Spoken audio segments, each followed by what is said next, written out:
এই শোনো শোনো শোনো শোনো, বসি বসি বসি। আরে ময়নার মা, তুমি এসেছো? তা আসবো না, সরস্বতী পূজায় 500 টাকা চাঁদা দিয়েছি। তা তুমি কত দিয়েছো গো?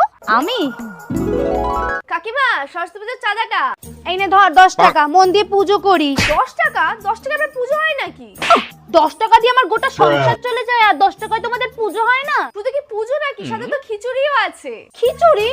আমরা সব খিচুড়ি টিচুড়ি খাই না। এই ধর তো ধর, 10 টাকা ধর, আর ভক্তি দিয়েই পুজো করি। চললু।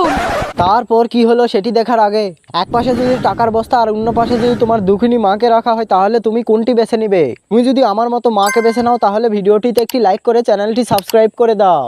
আর তুমি যদি টাকাকে বেছে নাও, তাহলে কিছুই করার দরকার নেই। কি গো বলো, কত চাঁদা দিয়েছো? আমিও 500 টাকাই দিয়েছি। এই বলা, থালা দে। এই কি রে, খালি থালা নিয়ে বসে থাকবো নাকি? খিচুড়ি দে, খিচুড়ি। কাকিমা, খিচুড়ি কেমন হয়েছে? হয়েছে, সবার মতন হয়েছে। কি রে, তাই না? এই আলুগুলো তো একদম শুদ্ধ, বুঝলে দিদি? ওই আত পোচা আলুগুলো মনে হয় 10 টাকা কেজি কিনে এনেছে। এই বলা, দুটো আলু দে। আর বলো না, আলু আমার বড্ড প্রিয়। এই তোরা ওই লাবড়া বা বাঁধাকপি বা আলুর দম কিছু করিসনি? না গো।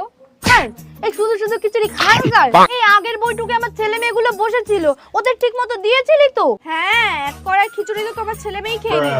বাবা বাবা, আমায় আর এক ডাব্বু দে তো। এই জানো তো দিদি, আমার না খেতে খুব লজ্জা লাগে গো। ওই বারবার ছোট লোকের মতো আমি চাইতে পারি না।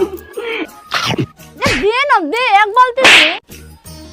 এই বলা, এই বাটিটা তোদের কাকুর জন্য একটু দে না। একটা ছেলে মানুষ না, সবার সামনে বসে খেতে লজ্জা পায়। এই বিশুর ছেলে, এদিকে এদিকে, শোন শোন, এই ক্যানটা আমার শাশুড়ির জন্য একটা